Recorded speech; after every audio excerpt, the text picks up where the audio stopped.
आदाब। आज हम इंसानियत की बिल्कुल शुरुआती, सबसे पहली और बुनियादी कहानी का एक गहरा तज्जिया कर रहे हैं। हज़रत आदम का किस्सा, एक ऐसी कहानी जो सदियों पुरानी ज़रूर है, मगर इसके मुख्तलिफ पहलू आज भी हमारे लिए बेहद अहम हैं। तो बिना किसी देर के इस दिलचस्प सफ़र का सीधा आगाज़ करते हैं। अच्छा, इस कहानी का आगाज ही देखिए कितना ताकतवर है। तख्लीक करने वाले का एक अजीम ऐलान है कि ज़मीन पर एक नायब या खलीफा भेजा जाएगा। अब सुनने में ये आम सी बात लगती है, पर फरिश्तों को इस पर काफ़ी तशवीश ज़रूर थी। क्यों?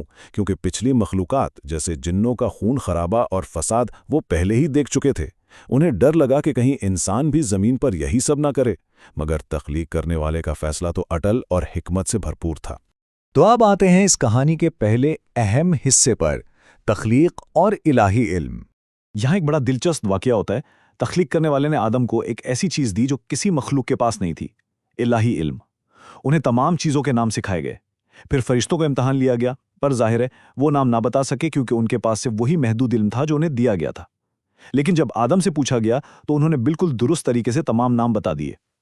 ये कदम ब कदम सिलसिला दरअसल आदम की उस मुनफरिद हैसियत को साबित करता है जो उन्हें इस खास इल्म की वजह से मिली। और इस पर खालिक का जवाब सुनिए, क्या मैंने तुमसे नहीं कहा था कि मैं आसमानों और ज़मीन की छुपी हुई चीज़ों को जानता हूँ? यहाँ सबसे अहम नुक्ता क्या है? खालिक की बेकरान हिकमत का तस्लीम किया जाना। जब आदम ने इल्म का बेहतरीन मुजाहिरा किया तो फरिश्तों को फ़ौरन अपनी समझ की महदूदियत का एहसास हो गया और उन्होंने निहायत आजिज़ी से इस फैसले को सर आंखों पर रखा। अब यहां से कहानी में एक नया और परेशान कुन रुख आता है।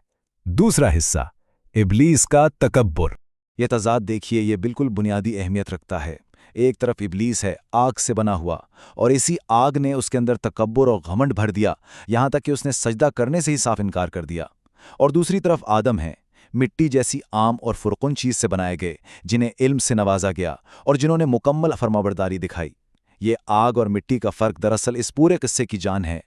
जब इस तकब्बुर की सज़ा में तख्लीक करने वाले ने इब्लीस को धुतकारा तो सोचिए उसने क्या किया। उसने खुल्लम खुल्ला बगावत की कसम खा ली। उसका अहद देखिए, उसने तय किया कि वो इंसानियत पर हर मुमकिन सिम से हमला करेगा, आगे से, पीछे से, दाएं से और बाएं से, हर तरफ से।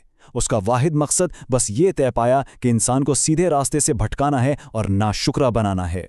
और यहीं से आगाज होता है एक बड़े इम्तिहान का। तीसरा हिस्सा, ममनुआ दरख्त और धोखा। अब इस धोखे तक पहुंचने से पहले एक इंतहाई खूबसूरत पहलू पर गौर करना बनता है। जन्नत में बेपनाह नेमतें थीं, बिल्कुल, पर आदम वहां अकेलेपन और तन्हाई महसूस करते थे। तो उन्हें सुकून देने और एक साथी फराहम करने के लिए हवा की तख्लीक की गई। ये मोहब्बत, सुकून और इंसानी साथ की बिल्कुल पहली मिसाल है जो बताती है कि इंसान को हमेशा एक साथी की ज़रूरत रही है। लेकिन फिर शैतान की एंट्री होती है, और ज़रा देखिए उसने किन नफ्सियाती हरबों का इस्तेमाल किया। उसने सामने आकर ये नहीं कहा कि बुराई करो, बल्कि एक हमदर्द का रूप धार लिया। उसने झूठी कस्में खाईं और ये लालच दिया कि इस ममनुआ दरख्त का फल खा लो तो फरिश्ते बन जाओगे या फिर हमेशा की जिंदगी मिल जाएगी। ये धोखा देने का एक बेहतरीन और क्लासिक तरीका था, खुद को सबसे बड़ा खैर ख्वाह बनाकर पेश करना। और इस गलती का नतीजा वो फौरन सामने आया और बहुत संगीन था। जैसे ही उन्होंने धोखे में आकर उस ममनुआ फल को चखा, सब कुछ बदल गया। उनका लिबास उतर गया और जिस्म जाहिर हो गए।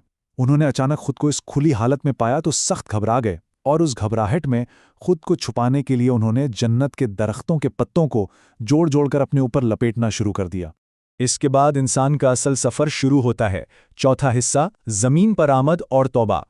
ये दुआ उनके फ़ौरन रद्द अमल को इंतहाई शानदार अंदाज में कैद करती है। ज़रा गौर करें, यहाँ कोई बहाना नहीं बनाया गया, किसी और पर इल्ज़ाम नहीं डाला गया कि शैतान ने हमें बहकाया, बल्कि अपनी गलती का मुकम्मल एतराफ़ किया गया और ज़ाती जिम्मेदारी ली गई। असल नदामत और तौबा दरअसल इसी को तो कहते हैं। इस नदामत की शिद्दत का अंदाज़ा इस अदद से लगाएं, 40।